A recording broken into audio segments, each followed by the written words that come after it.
good morning, good morning. Welcome to our Transform Westside Summit. We are officially ready to go, so I'd love if everyone would come on and take your seats, grab a cup of coffee, a great Chick-fil-A breakfast. Thank you for being here this morning. For those I have not had the opportunity to meet, my name is John Ahmann. I'm the president and CEO of the Westside Future Fund. We're very grateful to host this Transform Westside Summit, going on over 10 years now.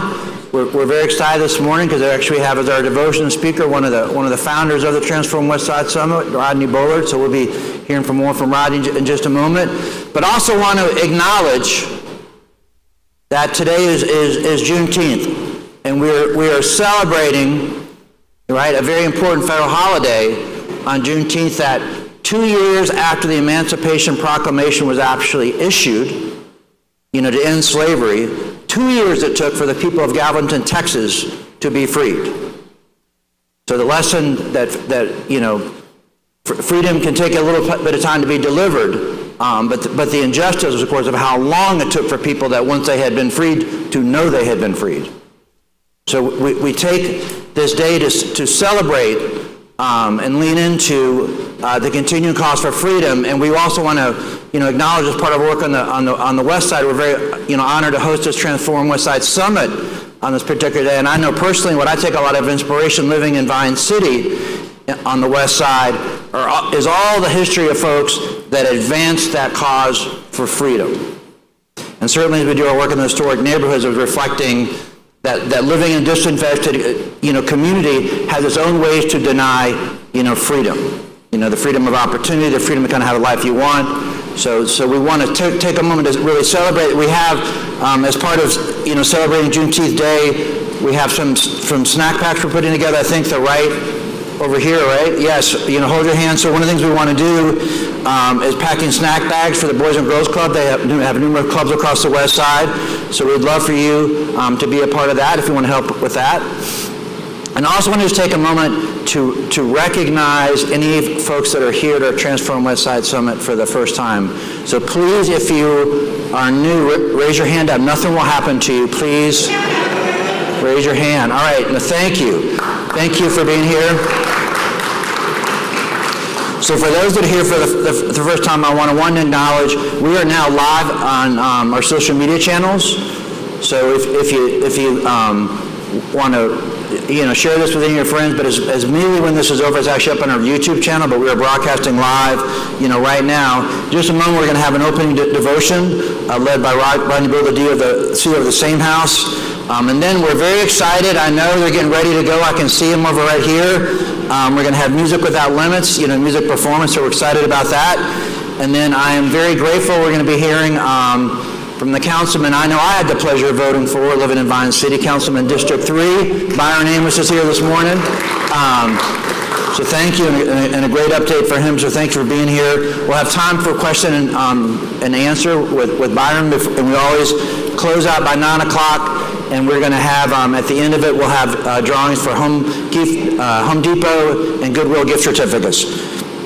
So just a few reminders for folks. We want to make sure you subscribe to our monthly newsletter.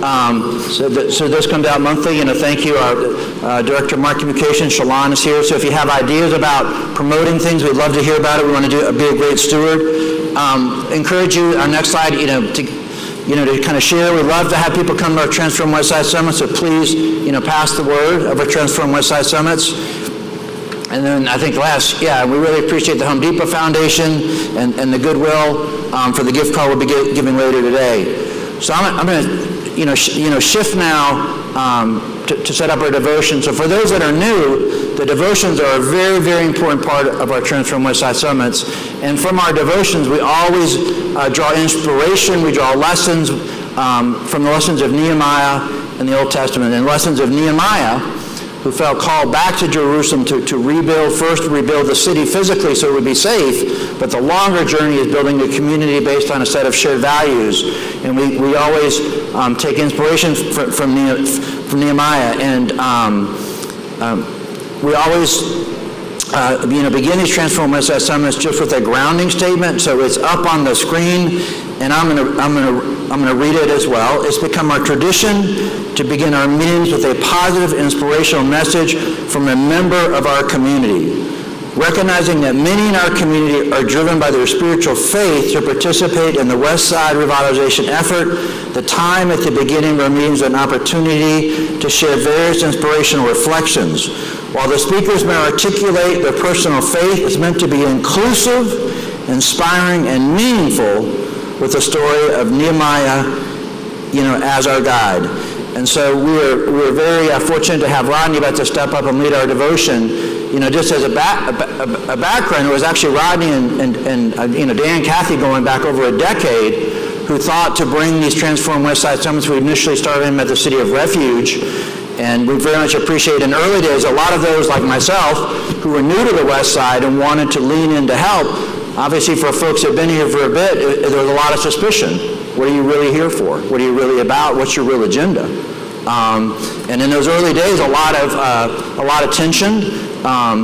But just kept coming back and kept being consistent, and over time, creating, not that there's always some healthy tension, but a lot more trust in from those early days. So I'm always reflective that and appreciative of the gift of these Transform Westside Summits, and so thank you, Rodney, for that. Rodney now leads the Seam House. He has been consistently focused on bridge building, expanding opportunity. The Same House is all about advancing economic mobility and bringing people together across different lines, which is deeply connected with our work here in the West Side. Many of you know, and that's when I first met Rodney, when he led Chick-fil-A's global social responsibility, including community affairs, community engagement, environmental sustainability, and the Chick-fil-A Foundation. Rodney was a founding board member of the Westside Future Fund, so critical to the launch of our organization.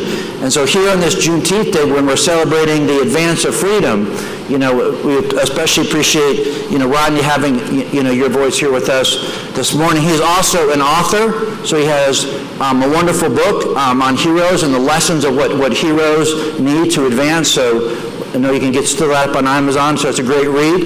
And so when I bring, Rodney up, as Rodney comes up, we're first going to show a video, and then Rodney's going to lean into his devotion, and after that we'll start the rest of our program. So please enjoy the video, and then we'll welcome Rodney up. We are a few hours out from the beloved benefit. We are at the Mercedes-Benz Stadium, and we have set an event that really showcases who Atlanta is.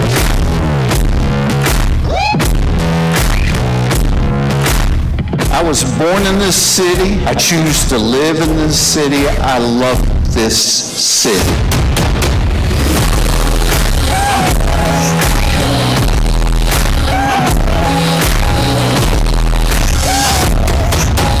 All of this is in support of a community called the West Side of Atlanta. We're one people, we're one family, we all live in the same house, the house of Atlanta, Georgia. The aftermath of nonviolence is redemption. The aftermath of nonviolence is the creation of the beloved community. We have an opportunity in front of us right now to build this beloved community.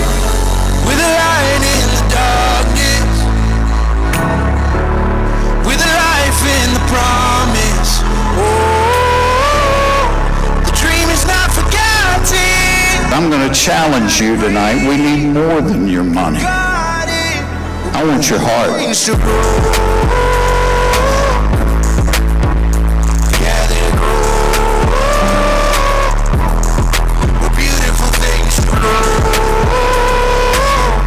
It only takes a little bit of time to change the direction and the life of a human being.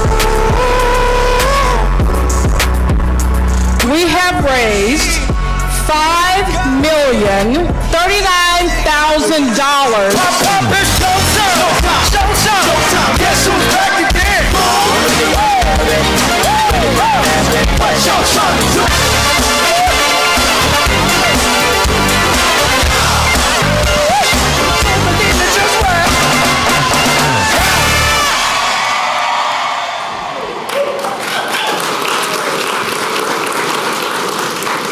Good morning, folks. Good morning. Y'all can do better than that. It's Juneteenth. Good morning. Good morning. It is a pleasure to be with you all today. It's an honor to be with you all today. I wanted to show you the first Bullard benefit in 2019. It seems like it was forever ago, and it does, in fact, feel like forever ago, but now we've had 4 Bullard benefits since then. We've raised over $70 million. That's come, you can clap for that, absolutely. That's come back to the community. And to name the same house, as you saw Congressman Lewis said, we're one people, one family. We all belong to the same house, the House of Atlanta, Georgia. And so on this day, it is an honor to be with you all and to remember exactly that. Kasha, you heard me speak a few times. You know I typically do not use notes, but because Reverend Harper is here today, I'm going to make sure I get it right. But I want to talk to you a little bit about Juneteenth, Nehemiah, and Ronald McNair. So we're going to go from Texas to Jerusalem to South Carolina and then back to Atlanta. Is that okay? You going to come with me? Okay. So I want to tell you 3 stories. One takes place in Texas. One takes place in Jerusalem. One takes place in a small public library in South Carolina. And at first glance, they seem unrelated, but they teach the same lesson. A lesson I believe is at the heart of everything this organization, the Westside Future Fund, does. That freedom must be built. Most Americans know June 19, 1865 as the day slavery ended. This was Emancipation Proclamation. But that isn't quite the story. To understand Juneteenth, you have to go back 2.5 years earlier to a president along with a document that was about to change the world. By the summer of 1862, Abraham Lincoln had come to believe that the Union could not survive without confronting slavery itself. He had been resisting pressure from abolitionists for months, moving carefully, waiting for the right moment. Then on July 22nd, 1862, he gathered his cabinet in his cramped White House office and told them he had made his decision, that he was going to, with one proclamation, in a desperate act, he was going to, in fact, free those enslaved, but only those enslaved in Confederate states. It was an interesting conundrum for him. He couldn't free states in Kentucky or Massachusetts or Maryland because he was concerned they would leave the Union. So the Emancipation Proclamation was really only for states that the Union did not control. And so on this day, he also said he wanted to wait for a victory. He wanted to wait for something that allowed for this moment to transpire. And so he waited, and finally on September 17th at a battlefield in Maryland called Antietam. Antietam was the bloodiest battle of the Civil War. 23,000 people died in a matter of 18 hours in Antietam. Literally, Antietam Creek bled red because so many people died. It wasn't actually a Union victory.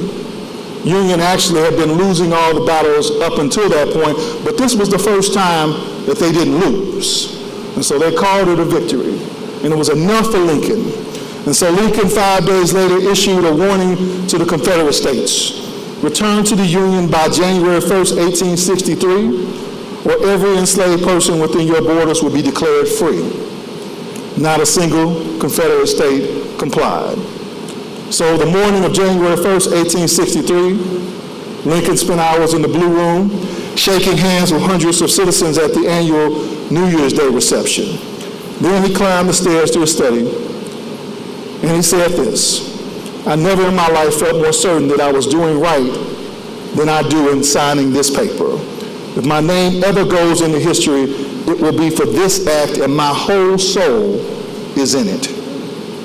He signed the Emancipation Proclamation with a strong but slightly shaking hand. And then he looked up and smiled and said, that will do. But as momentous as that signature was, freedom could only be enforced where Union authority could reach. Where Union troops advanced, freedom followed. Where Confederate control remained, slavery continued. Nowhere was that reality more stark than in Texas. In Texas, as the war ground on, slaveholders from across the South moved westward into Texas, bringing thousands of enslaved men, women, and children with them. They believed Texas might be slavery's last refuge. So the people most in need of liberation were being moved farther from it, farther from the Union lines, farther from family, farther from any prospect of freedom. You see, I grew up here in Georgia, and in Georgia we didn't celebrate Juneteenth. But my father came to Morehouse College from Houston, Texas. That's right, the house, class of 65. And so my father came to Morehouse and he brought Juneteenth with him. And we would celebrate Juneteenth, but we were the only ones in the neighborhood. No one understood what we were doing or why we were doing it. But Texans understood, because in April 1865, Lee surrendered at Appomattox, April 9th to be specific, and the Confederacy collapsed. But in Texas, nothing changed. Days became weeks, weeks became months. People still woke before dawn, still worked fields they did not own, still lived under the authority of those who claimed ownership over them. Then came June 19th, 1865. Now, it's important to think about this. April 9th was Appomattox. It was the official surrender of the Confederacy. April 14th was the assassination of Lincoln. And April 15th, a Confederate sympathizer from Tennessee, Andrew Johnson, then became president. But on June 19th, still, the Union was moving forward. And Union General Gordon Granger arrived in Galveston with federal troops and issued the order that would become the foundation of a national holiday. The people of Texas are informed that in accordance with a proclamation from the executive of the United States, all slaves are free. All slaves are free. Imagine hearing those words, imagining discovering that your freedom had been legally declared more than 2 years earlier and that no one had told you. Some people wept, some prayed, some stood in stunned silence. Many immediately began searching for family members sold away years before. Parents looking for children, children looking for parents, husbands looking for wives. But what's always moved me most about Juneteenth is not the announcement, it's what came after. Because the announcement was not the end of the struggle, it was barely the beginning. The ink was barely dry on General Granger's order before the system began reassembling itself. Slavery ended, but sharecropping rose in its place. A system designed to keep the same people working the same land, under the same families, bound not now by chains, but by debt they could never repay. Poll taxes and literacy tests were constructed with surgical precision to ensure that the right to vote, theoretically guaranteed, remained practically out of reach. Jim Crow laws carved segregation into the architecture of daily life. Where you could eat, where you could sit, where your children could learn, which library would let you through the door. Frederick Douglass said it plainly. The Civil War had abolished slavery, but it had not yet abolished the spirit of slavery. The proclamation changed the law. It did not change the will of those who had built their world on the subjugation of others. And so the generations that followed Juneteenth did not simply inherit freedom, they had to fight for it. Again and again and again. They fought in courtrooms and on courthouse steps. They fought on buses and at lunch counters. They fought with their feet on the Edmund Pettus Bridge. They fought with their voices, their bodies, and their lives. What Juneteenth teaches us is not that freedom was declared and received. It teaches us that freedom was declared and then had to be built, defended, and rebuilt by every generation that came after. The newly freed understood this from the start. They did not spend the next generation simply celebrating. Even in the midst of violence and legal terror, they built churches, they built schools, they purchased land, they started businesses like Black Wall Street. They founded institutions, they created communities from the ground up, understanding that the only protection against a system that wanted to take everything was to build something no one could easily take away. Nearly 2,500 years before Juneteenth, another people faced the same question. The people of Israel had returned from exile in Babylon. Jerusalem was theirs again. They were free. But when the leader Nehemiah received word from the city, the report broke his heart. The walls of Jerusalem, their home, were still in rubble. The gates were still ash. The people had come home, but home itself was broken. The announcement of freedom was just the beginning. The walls of freedom were still rubble. And Nehemiah understood something we often miss. Liberation is an event, but restoration is a process. Before he said a word publicly, Nehemiah did something I find remarkable. He went out at night quietly alone and rode through the ruined streets. He looked at the broken gates. He surveyed the collapsed walls. He made himself see the full reality of the damage before he asked anyone else to face it. Only then did he gather the people. Let us rise up and build, he said. What followed is recorded in the 3rd chapter of Nehemiah. And as we spend time in chapter 3, it is essentially a list of names. At first glance, it looks like a roster, almost tedious, name after name after name. But look closer and you will find one of the most important community development documents ever written. No expert builders or carpenters were named among those who rebuilt the walls. Instead, they were priests, goldsmiths, perfume makers, and merchants. No professionals, everyday people. From the high priest to various business guilds to town communities to families, roughly 40 different groups divided the wall into sections and went to work. Nehemiah assigned people according to their skills and according to where they live. The text even records that one man named Shalom built his section alongside his daughters. They were not waiting for expertise. They were not waiting for a government program. Critics mocked them, opponents threatened them, but they kept building. The wall was completed in 52 days, not because one leader rebuilt it, not because one donor rebuilt it, but because an entire community got up early on a Friday morning, came to the gathering spot, and decided they were going to take their part of the wall. Yeah.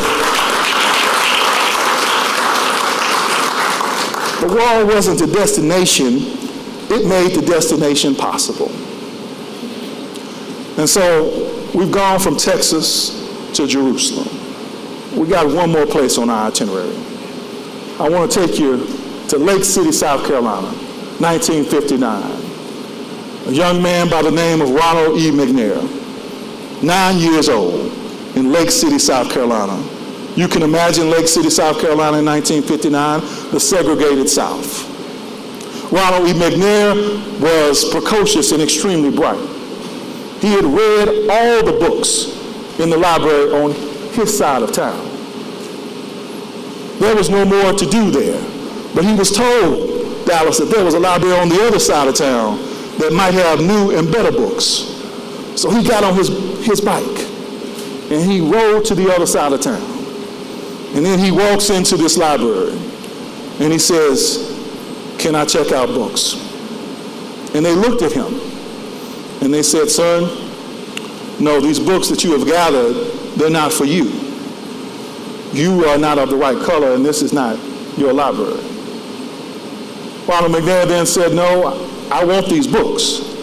9 years old, remember. And he said, "I'm going to check these books out."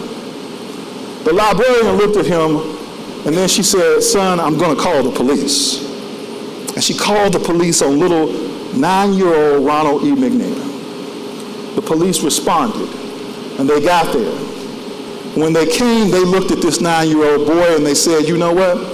I didn't sign up for this. I didn't sign up to arrest 9-year-old children." And they convinced the librarian to allow Ronald E. McNair to have those books. That 9-year-old boy went on to get a PhD at MIT, That 9-year-old boy ended up being the second African American to travel to space. That 9-year-old boy has a high school that is named after him in Decatur, Georgia, where I grew up. That 9-year-old boy now has a library, that very same library in Lake City, South Carolina, is named after him.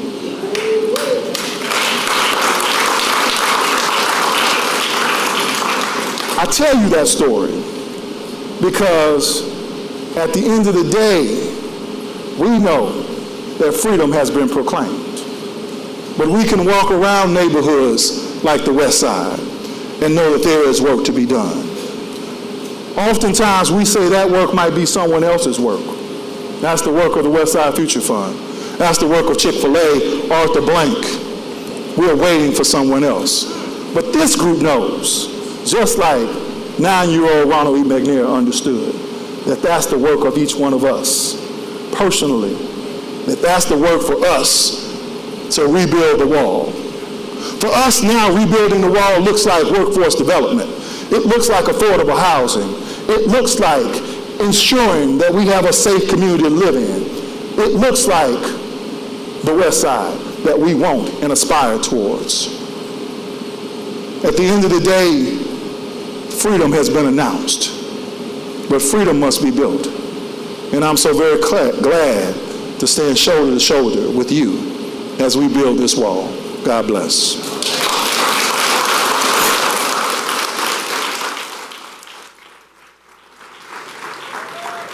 Thank you, man.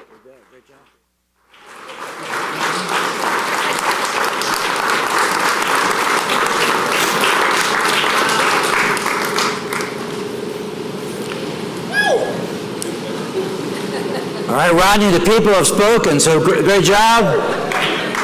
Thank you. I was reflecting in Rodney's remarks on the phrase, freedom had to be built. Freedom had to be built. And as we think about the Juneteenth days, I think about freedom had to be built. I think nearly all of us would work hard to build freedom for ourselves. To build freedom for ourselves. But I think part of the lessons that we heard in the stories that Rodney told this morning is, as I build freedom, do I also build it for the other? Do I build freedom for the other and lean into the other and not just for myself? Which often takes courage, takes resilience, and takes vision. So thank you again for reminding us of that this morning, Rodney. And as we turn now to the next part of our program, I'm really excited, good morning, to see, and we know this is going to steal the show, so I'm excited for this, to welcome Music Without Limits, a special celebratory performance. So thank you all for being here this morning. So Music Without Limits is an Atlanta-based youth development and music immersion program founded by Broderick Thompson Smith. We're proud to say home on the Westside homeowner, a multi-platinum music producer, songwriter, entrepreneur, and youth advocate, and I know an early morning walker as well, because I see him out often. Broderick's work has impacted both the music industry and communities across the country, and through Music Without Limits, he has dedicated his career to helping young people discover the power of their voices. Founded in 2011, Music Without Limits uses songwriting, music production, recording, performance, and creative expression to help youth build confidence, emotional intelligence, leadership skills, and career pathways in the entertainment industry. So as we celebrate Juneteenth and reflect on the freedom and resilience it represents, we are delighted to hear that voice this morning. And so I'm very excited to welcome up Destiny Motley, who's the program manager of Music Without Limits, and she's going to take us from here. So welcome up Destiny with a big round of applause.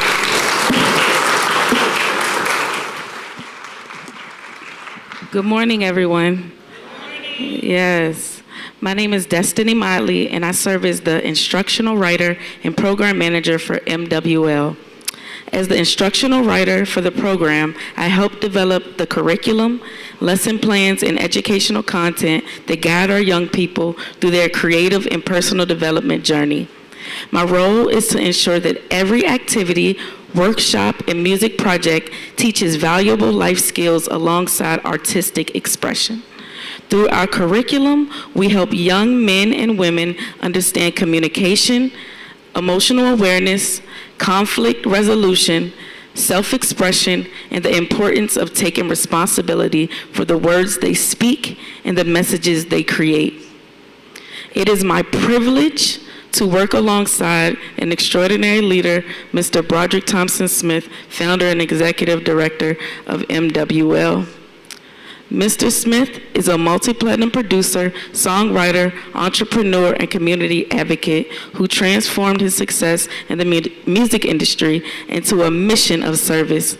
His vision for MWL was to create more than a music program. He wanted to create a safe space where young people could discover their voice, develop confidence, learn emotional maturity, and transform their creativity into opportunity. So without further ado, guys, here's our first act, Carter and Nalani with the Summer Camp song. So I hope y'all enjoy this performance.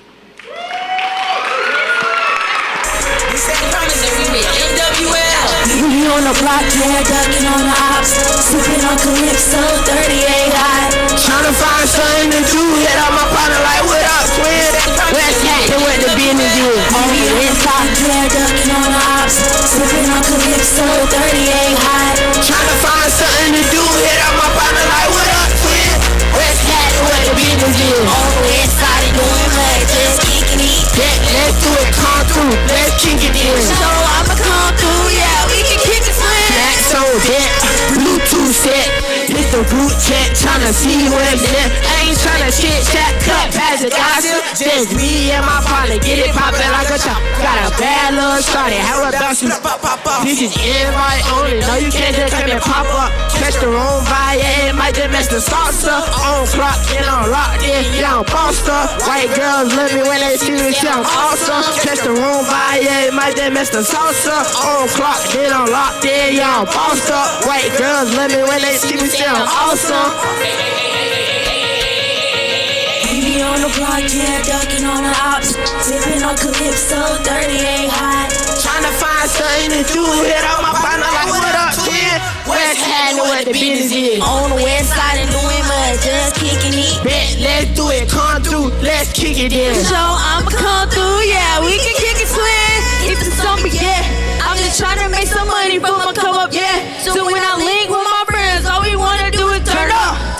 Your drama, all your problems don't concern us. Nah, we just trying to get it hotter than a furnace. That's all. At home, throwing money in the air. Let's ball. Cut the cheese, extra clean, ready, huddle with the team to celebrate life all night. That's fresh, vanilla sweet. I'm lit. That's like make a TikTok post, hashtag outside. Looking at my watch, it's about that song. I'm on 92 with that Westside rhyme. We be on the block, yeah, ducking on the ops, sipping on Calypso, 38 high.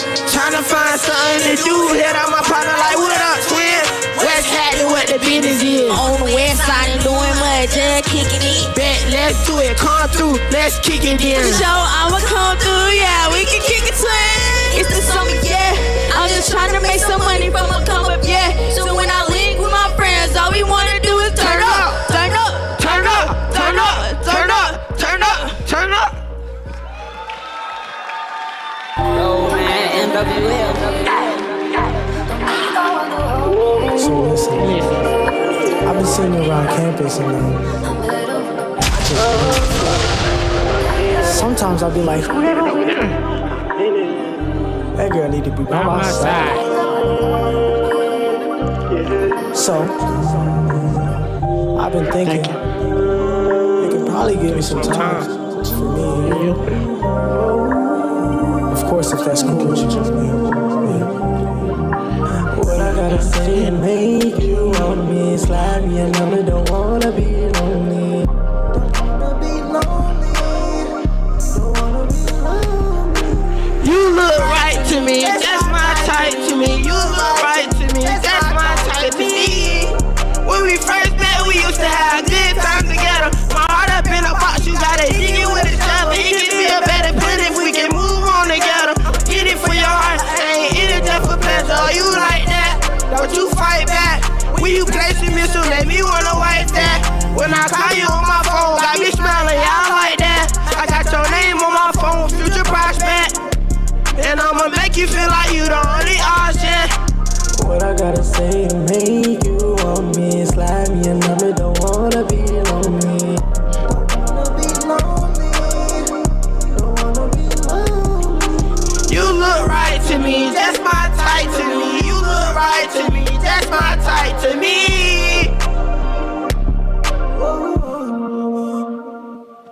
When we first met, we had good times. We used to play, we used to play, we used to play, we used to play, we used to play.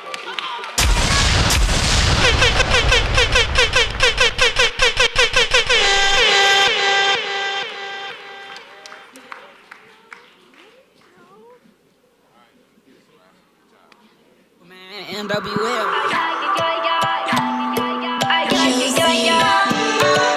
Yo, man, NWL.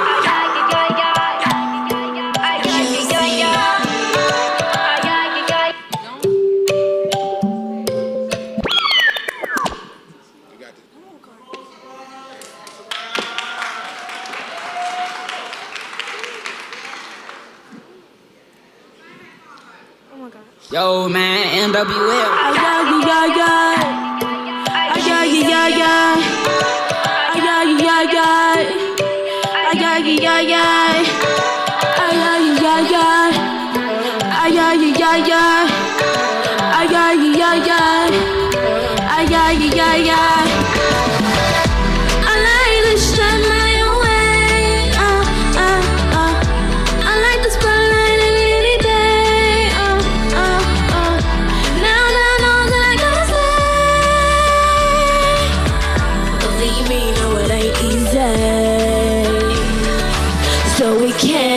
On me, the sun, the moon is gonna be on me, on me, on me. The sun, the moon is gonna be on me.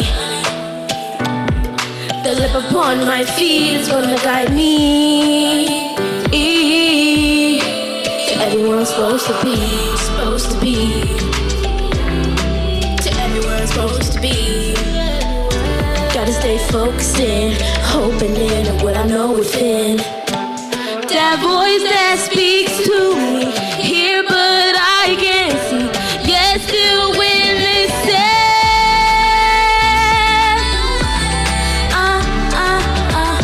I like the sunlight maybe any day,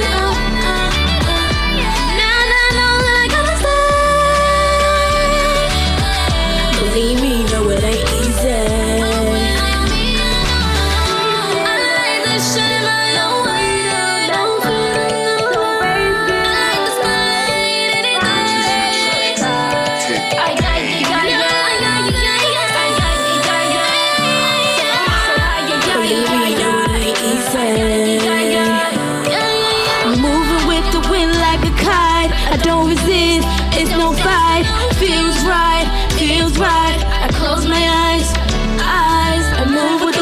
Spotlight, spotlight, put it all in me, put it all in me.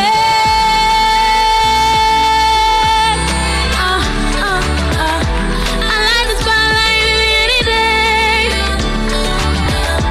Now that I know that I gotta stay, believe me, no it ain't easy. I know it ain't easy. I like the shine my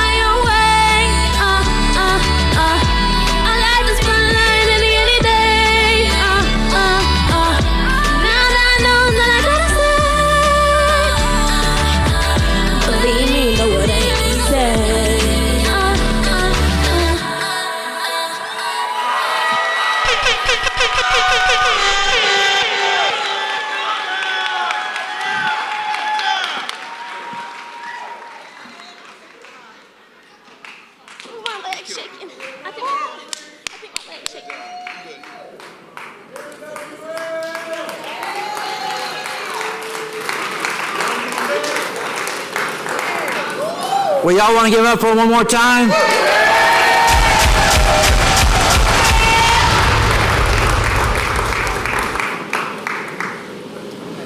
I have to say, it's intimidating to come back up here after the, but happy to be back. You know, that was amazing. So thank y'all for providing that this morning to Broderick and Destiny. And they're all doing their photos. So we're now shifting our program to our conversation with Byron Ames. I think we're going to bring up a couple chairs for, so we can, yes, we are going to bring up a couple chairs. So thank you. So Councilman Byron Amos I first met Byron when he got elected to the Atlanta School Board, right? Going way back. And he's a proud son, grew up in Vine City. The Booker T. Washington High School graduate, right? So Byron's been about the West Side for his entire life. And so as we think about building freedom on Juneteenth Day, I'm really honored, Byron, that you would join us today. And so as the District 3 representative, there are 15 members, for those that don't follow it deeply, there are 15 members of the Atlanta City Council. So anything that the mayor might want to do, like approve a budget, change zoning, the different policies need to be approved by a majority of those 15.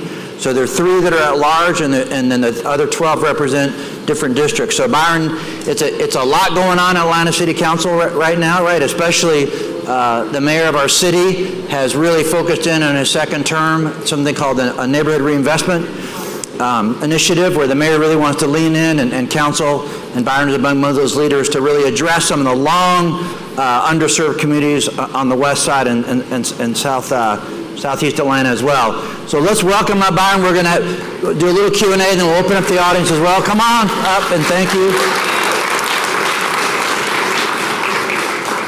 Thank you, sir. Yeah, thank you.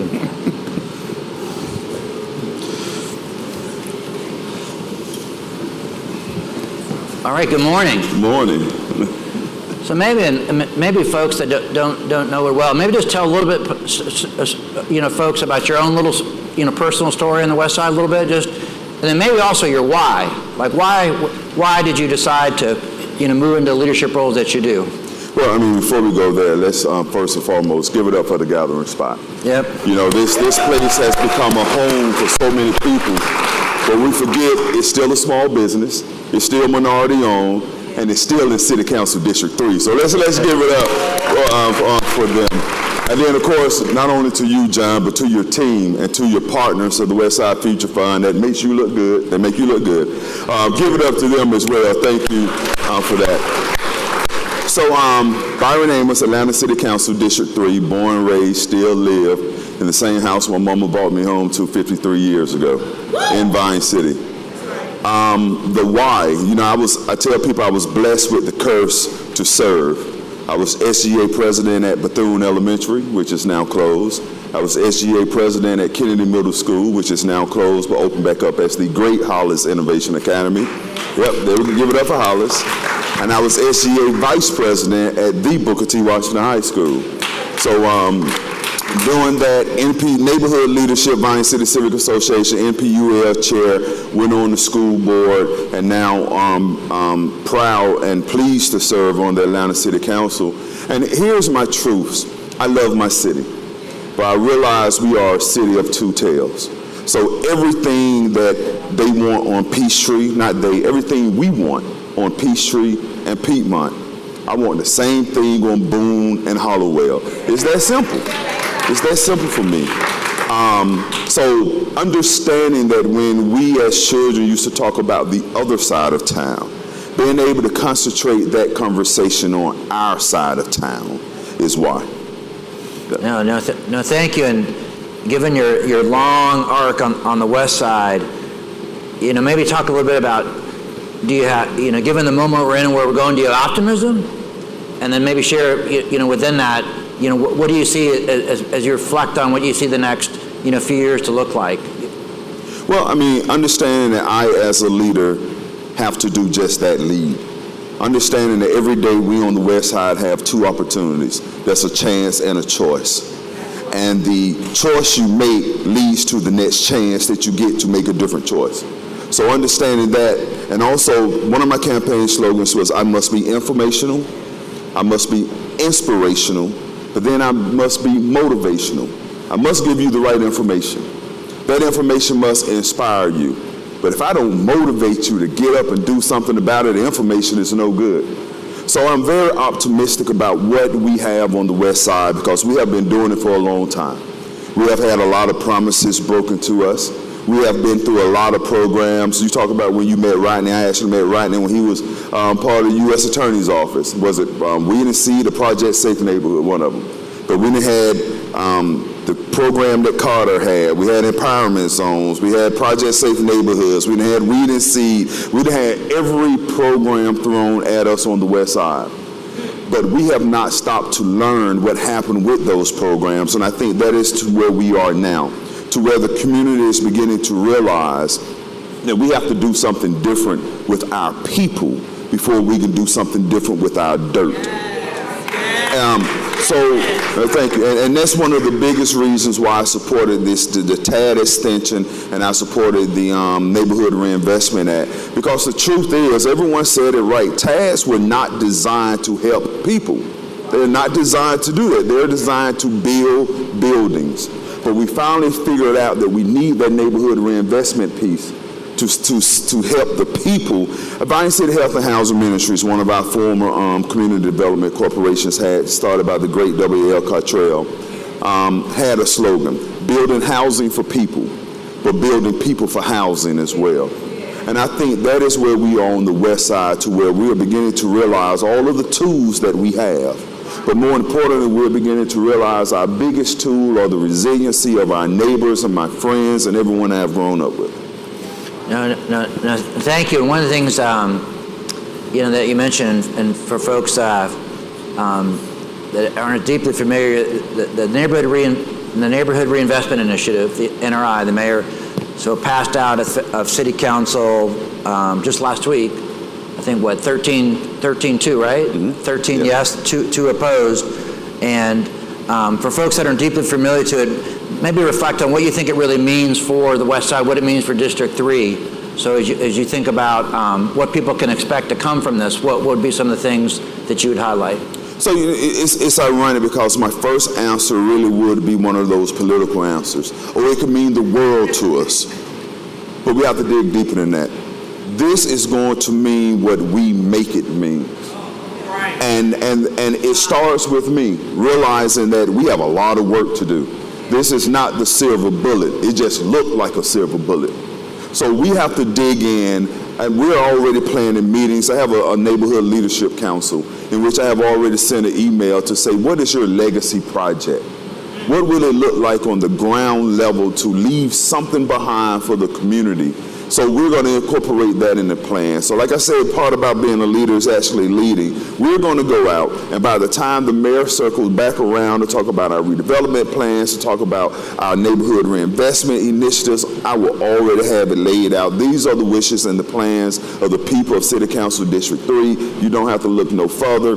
So we have a lot of work to do, and we have to do it together, because this is really an all-hands-on-deck type moment. It is time for all of our businesses to work together. It is time for our clergy to come together. It's time for our developers to work together. But more importantly, it is all of those that are mentioned. It is time for the grandmothers on the porch. It is time for the ones that are keeping the babies in the homes because people have to go to work. It is time for us to identify all of the issues that we know we have.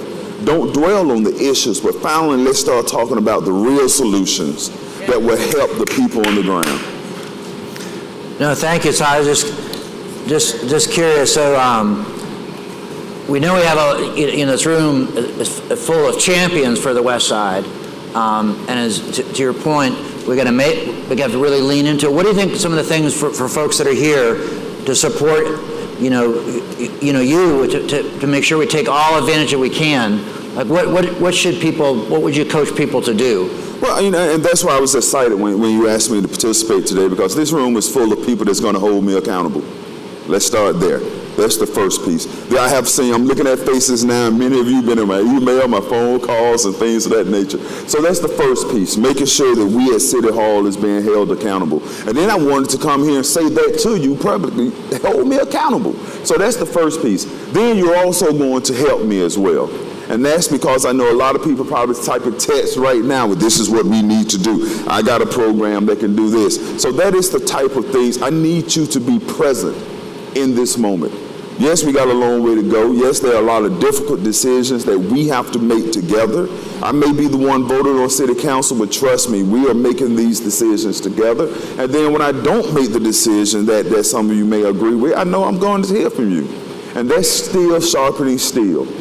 So just stay present in the moment. Hold me accountable, hold our elected officials accountable, and then tell me when I'm doing something wrong.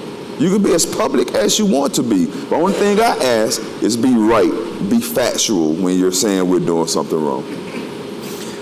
No, thank you. One of the things I learned as part of the Neighborhood Reinvestment Initiative, we sit in English Avenue, Vine City, and part of Western Downtown in the Westside Tax Allocation District.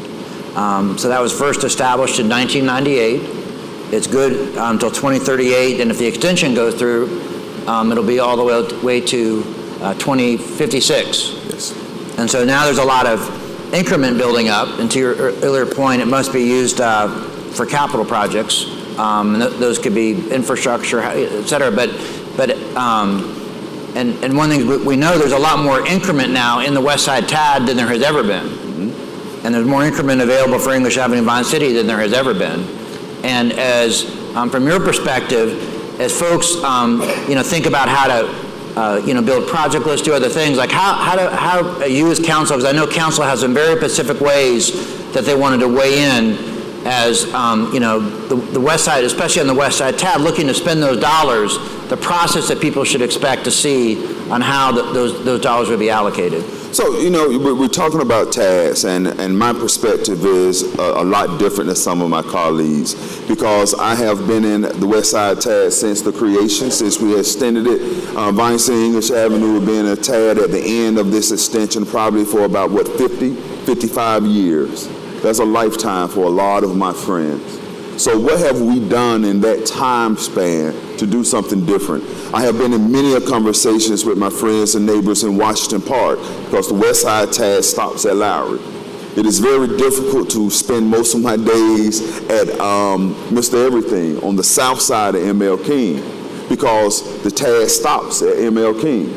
So the way I'm envisioning working the TAS now, and this is when I get in trouble, because along with all the affordable housing that we're building, we need some market rate housing as well, because we need to begin to balance out what is taking place on the West Side. But how do we utilize the funds in the TAD to deal with infrastructure? And the reason infrastructure is so important to me and the rest of my district, because as we flood in Vine City English Avenue, we flood in Dixie Hills and Hunter Hills as well. If we can fix the infrastructure upstream, that'll lessen the burden on the infrastructure downstream. So how do we utilize TAD dollars that we can't spend outside of TADs to actually benefit other communities? That's one way. How do we create that investment in which, if we have successful business corridors coming out of the West Side TAD, going deeper into the West Side, that we have other businesses begin to look at that and say, hey, if they did it up the street, we can do it down the street. So that's how we began to utilize TAD dollars outside of the TAD that we can't spend because of a geographical boundary. Yeah, no, thank you. What we're and I just want to say we really appreciate your leadership on behalf of the Westside Future Fund. Over the last decade, we're very, privileged to lead a lot of philanthropic and low-cost investment over the last decade, close to $200 million. And what we want to do is use our philanthropic dollars to help people, put people into homes, to help people have high-quality rental. We want to put our philanthropy into programming, and other things that benefit the community. Especially, we want to put our philanthropy into things that TAD dollars can't do. One of the challenges we faced when there wasn't as much TAD dollars available is that not only were we subsidized housing, we were also subsidizing the sidewalks and the streets as part of the rebuild, which now we're at a moment, because now, and I appreciate what you said, because if the West Side TAD leans more into the infrastructure from a West Side Future Fund perspective, we can use more of our philanthropic dollars to do many things you just said. And I'm looking around the room, and I know those TAD dollars, we finally got rid of a very blighted home right next to Destiny, and so there's unfortunately, more blight. I'm looking at some of the other long-term folks that have talked about long-term flooding issues and infrastructure issues, right, that must be addressed. So we're at a moment that those TAO dollars can really be put to work addressing some of these long-standing, unaddressed, infrastructure issues. So thank you for bringing that up. And then, and I'll ask my last question and turn for Q&A for the audience. And I'm very happy I see our board chair here, T. Dallas Smith, so thank you, Dallas, for being here this morning. And one of the things that Dallas constantly reminds us, constantly reminds the board of the Westside Future Fund, constantly reminds the team, as growing up in Hunting Hills, that Dallas remembers a much more vibrant, mixed income West Side and the frame of restoration, and the frame of coming back to something that was a wonderful community as part of that restoration. And a key corridor we know is that Donnelly-Howe corridor, and we think about that Donnelly-Howe corridor from that, unfortunately, that bridge that needs to be fixed, all the way, I guess, down to through Grove Park, where Microsoft at one point was planning, and Dallas was a big part of that. So as you think about that whole Donnelly-Howe corridor and all that's happening, maybe share with folks what you would like to see happen, what you imagining happening along that corridor. Well, I'm very quickly hitting on a couple of things. That bridge should have been down, and for many of you that don't know, Bankhead, Donnelly-Hollowell used to go across Northside Drive, cross that beautiful bridge structure, and dump off into Marietta Street. Doesn't exist no more, but the bridge is still there. That bridge should have been down. What have taken it so long is that we had to get permission from the railroads to remove that bridge. And the railroads, as well as the power companies, and I know I got some big utilities in this room, trust me, they're like titans that you don't want to fight, that is impossible to fight. But so we had to wait for them to literally give us permission to pay one of their people to sit there and watch us do the work. So it has taken years to do that. Then, their freight season is different than airline season, so it was just, and that's one of the reasons why that bridge at Marietta and West Marietta hasn't been replaced yet either, over in the Howell Station community. I know that's a sore spot as well. But so we're working on that. But as we go down Donnelly-Hollowell, there has been a lot of change from Echo Street, Westside Motor Lounge, going all the way down. You got Good Samaritan there. We have an opportunity, in my opinion, to develop everything from, if you just picture in your mind, from that land right there at Joseph B. Boone, Azalea Gardens, in which we authorized the mayor to begin the eminent domain on a couple of months ago. And then we got the Valley of the Hawks, and then that comes up into the 1060 Donnelly-Hollowell property, in which we all know been in the news with the Atlanta Mission and the selling of that. But we have an opportunity to develop all of that. Then you have the transit-oriented development that Marty is doing around the Bankhead Station there. You have what the Beltline is doing with the old Chapel Forest property. Then you still have the Microsoft property as well. So there's an opportunity that we can really develop everything we need, from affordable housing to market rate housing, bringing in the different coffee shops, bringing in, once again, like I say, everything on the other side of town.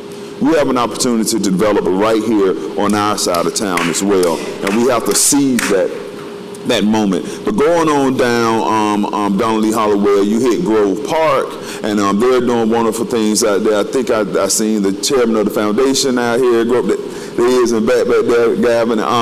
So we have one, and Grove Park is doing what they're doing. They have a wonderful school down there with Kip. Moving on down, we finally got Bankhead Seafood back online. We got the Great Paradise Church, Reverend Harper. So we have leaders. And then we have Center Hill Park, in which I know lead CJ and Kelly Stewart is coming into, trying to do some things. But here's the other part. Everything beyond the police station there, down to Donnelly-Hollowell or Hightower, depends on how long you've been here. That part has just came into District 3. It used to be in District 9. And, I done spent, all of us got a pass. I done spent many of the nights at Club Crucial. I done spent many of the nights at Silver Fox. But it is time to do something different with that part of Donnelly-Hollowell. Period. It is land that can be used. I mean, you can only change so many years of oil in one location. But if you look at everything from, like I say, the police precinct going west to Donnelly-Hollowell, on to Hightower, H.E. Homes, it is time to reimagine that. And as we begin to bring boarding homes back online, so there's a lot of movement that needs to take place, that is taking place, but the number one goal is to first and foremost, in my opinion, take care of the people, take care of the legacy residents. I'm soon becoming one in age as well as one in stature as well. But we must start there. But I constantly say all the time, in order to change the condition of my district, we must change the condition of the district. So. Yeah, no, thank you. So it's a great kind of segue. We'd love to have some questions from the audience, and if you'll raise your hand, we'll have someone from our team bring you a mic. As part of our coaching, when you ask a question, make sure you hold the mic close to your mouth so it can pick up your question. So, yes, sir. First of all, I want to say thank you, Byron, for being reactive and being proactive instead of reactive. Most of the things, as you said, that you were going to do, you are already doing. You've already engaged the clergy community and many other communities. My question is this: with the Perry Bolton TAD not being funded anymore, what opportunities will there be? We are in the Paradise Center is in the, we have many programs and we're rehabbing and providing housing in the community. What other opportunities will be available after those TAD dollars are exhausted? And we are seeking those TAD dollars. So when the Perry Bolton TAD is no longer, what other options will there be? And that is one of the things that we have to be intentional about, to understand that those things ultimately will come to an end. So we have to be intentional about what we're doing with it. And to help answer your question, one of the TADs we did not extend was the Beltline TAD, because everyone felt as if it has done its job. The Beltline TAD has done its jobs in other parts of the city, not the West Side. So I'm wholeheartedly in favor of extending the Beltline TAD, because I think we need the opportunity to enjoy the advantages that it brought. So, but that's another story.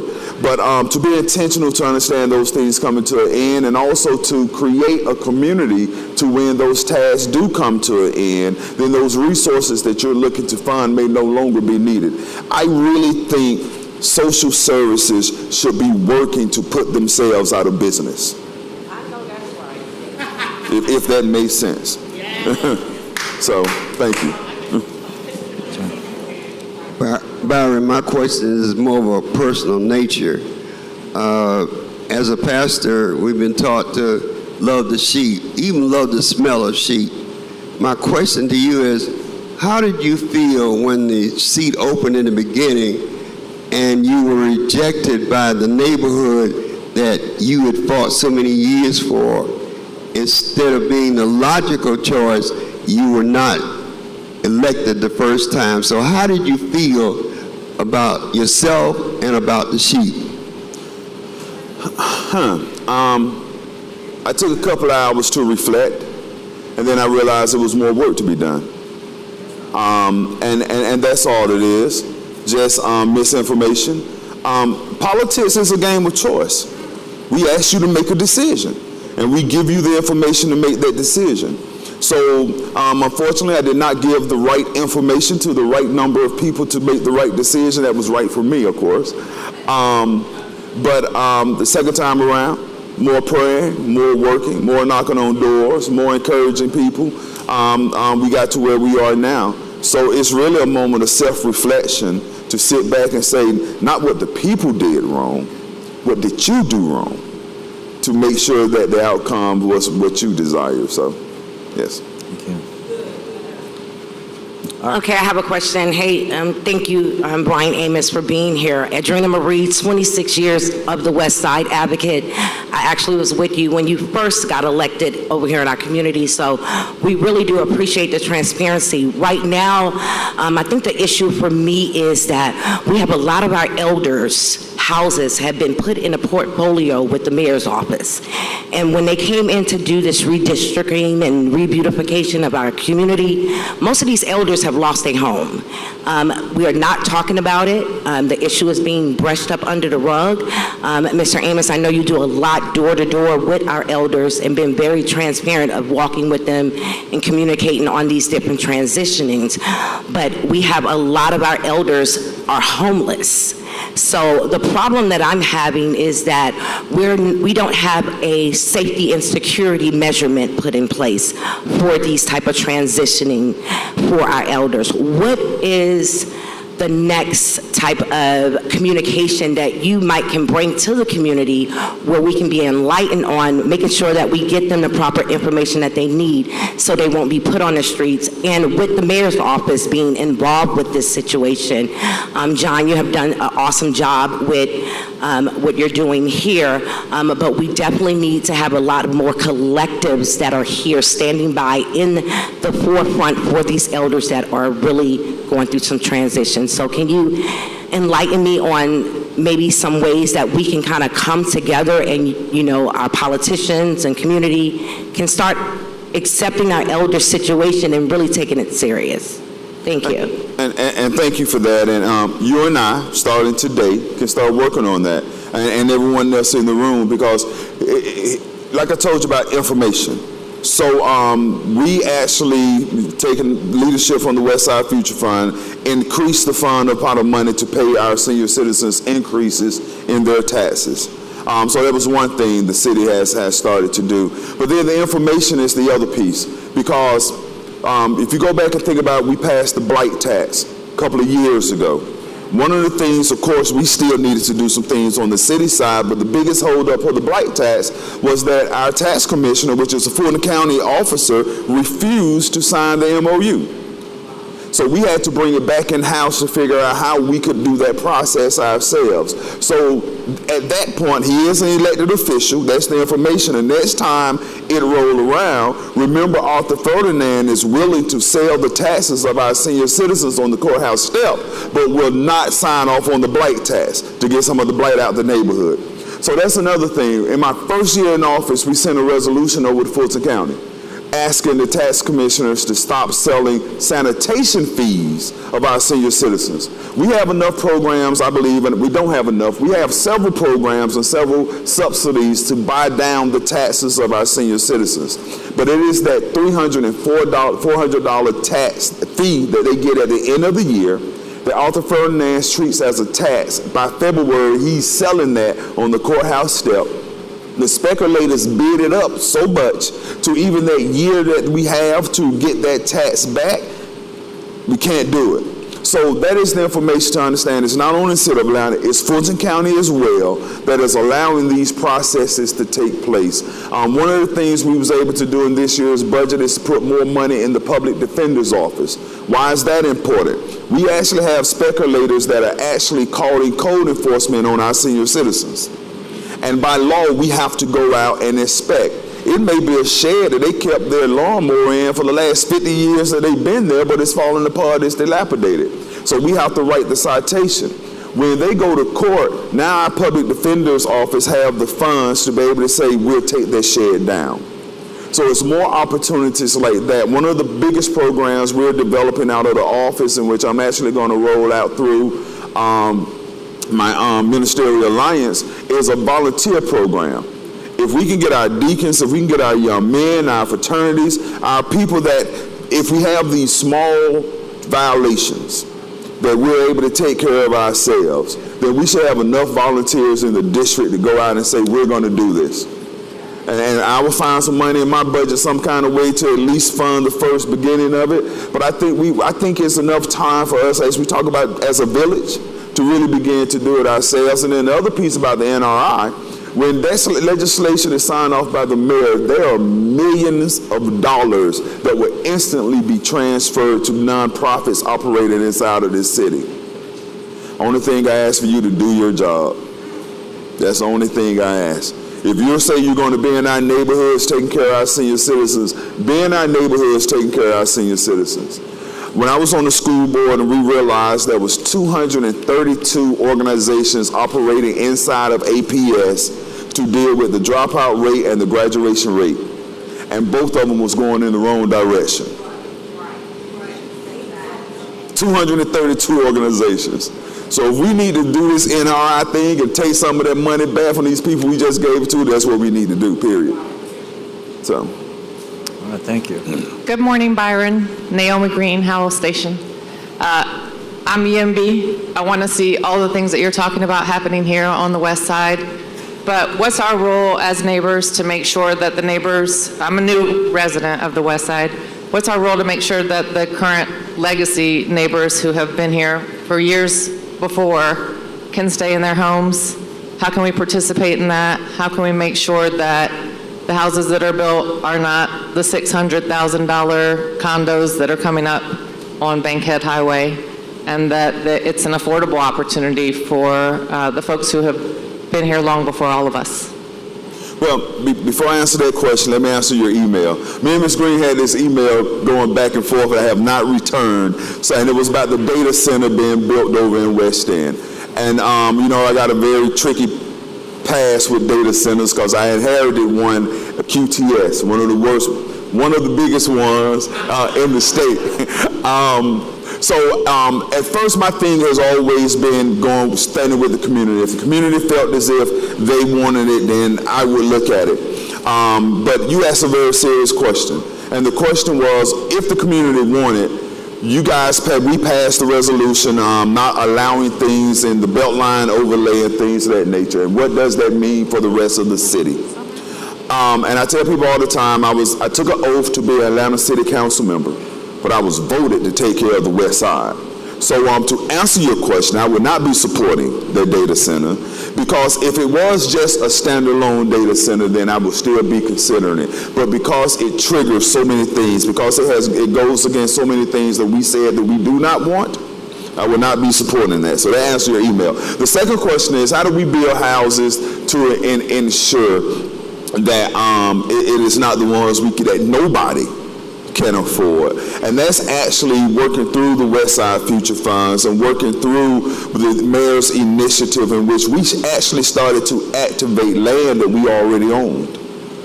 So now the city and the council, the city, the school board, Atlanta Housing, and all of the other nonprofits that have joined in with us, we control the land. So if we control the land, we control the price.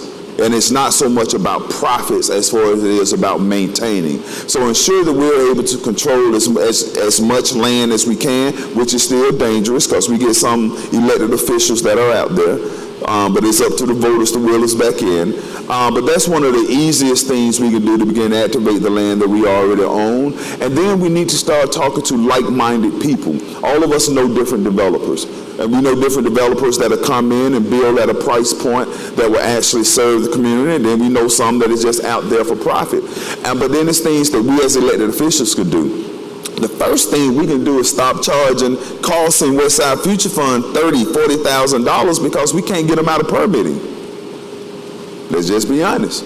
When developers are having their contractors sitting on the sidelines because they got to go to the first floor, they got to go to the second floor, then they got to email back across town, then they need to get this permit. And that's before we even tore down a house to even begin to prep the site to do the work. So a lot of people have a lot of roles that we can play, but being intentional about how we get projects started, how we get them moving, how we get them finished is some of the key things we can do to maintain these prices.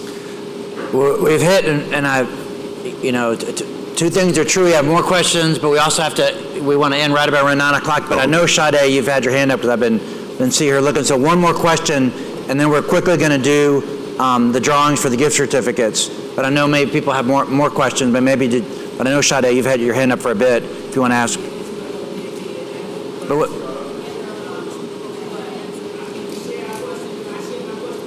we only have time for one. We're right at time.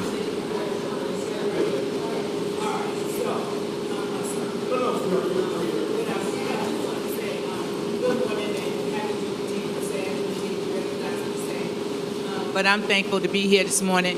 And I'm just so glad that our gentle giant Rodney Bullard came this morning. I'm thankful for that. And I also am so excited to see my councilman. As always, he knows I'm a great supporter of him. But this is my challenge, and I'm so glad you mentioned people. Because with all the building and development we do, if the people are not affected, we still have a big issue. So, as a new business on Joseph E. Boone, which inside the HBCU Green Fund Hub, Resilient Hub, right there on Boone, the issue that is really concerning is the people, the unhoused people. The people that have so many different mental health, physical health, so many issues, young and old, up and down Joseph E. Boone.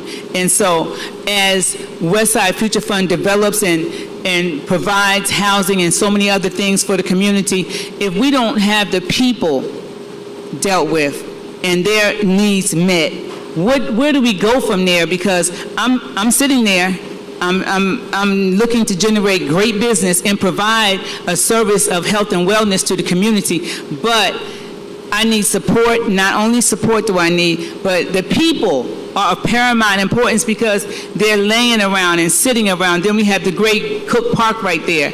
And so it's just a really big issue as Westside Future Fund develops and try to support, and they support our community. What do we do? How do we do it? And how do business owners band together and get this issue kind of, I would say resolved, but handled, because it's a big issue. Right, and thank you for that question and answer very quickly. It's an issue for everyone, and this is when I normally, per se, get in trouble because, first of all, it's people that we haven't seen before. So they had to come from someplace else. So as we clear the encampments downtown, as we clear the encampments around the city, we began to see new faces in our neighborhoods. I'm out there, I'm beginning to see new faces. These are not faces I grew up with. But at the same time, we have to understand that all of the services that they're looking for and or need, the majority of them over here on the west side. So they're beginning to migrate as well. This is why I'm standing firm on stopping some of these services from moving in over there, because equity works both ways. Equity works both ways. Let me say that. But then it's really one of those things, all hands on deck. We got a governor that put 50,000 or something like that. There was 500,000 into mental health services for the state, 500,000, but put $2 billion in the transportation projects. So and then we got a county who has just taken their hands off of mental health altogether. Yes, they are in the diversion center. Yes, they are doing some things, not passing the buck. Mental health is a health issue, which is a county charter issue. So here's an opportunity when all of these people, from school board to city council to Fulton County to council to mayor to state, come knocking on your door, speak of these issues and see how we really can begin to help. Because right now, we have past services in which I utilize out of the office. We have found money in the city budget to actually employ a case manager for in-town cares that is actually out on the west side now, building relationships with some of our unhoused as well. So we have done everything we could possibly do, because the last thing we want to do is call APD. That doesn't serve anybody any justice. So we are working through a lot of things, but it's really one of those things. So all of us got to get together and finally figure out what to do with that population that is unfortunately growing. No, thank you. And I apologize we couldn't get to everyone, but thank you. We want to wrap up, and we'll let you draw our two gift card winners. So the first one will be, is this the Home Depot? So pick a number, read the number, and somebody will win the Home Depot Foundation gift certificate. And we see some people. Okay. Reading the last three. 746.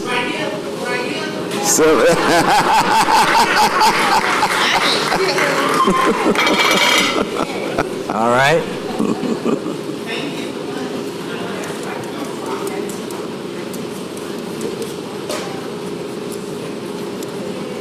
Reading the last three again. 415.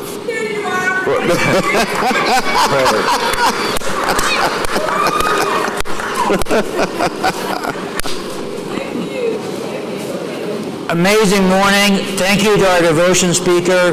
Thank you to Music Without Limits. Thank you to our guest. Thank you for being here. Have a great Juneteenth day. Have a great weekend, and we hope to see you back here in a month.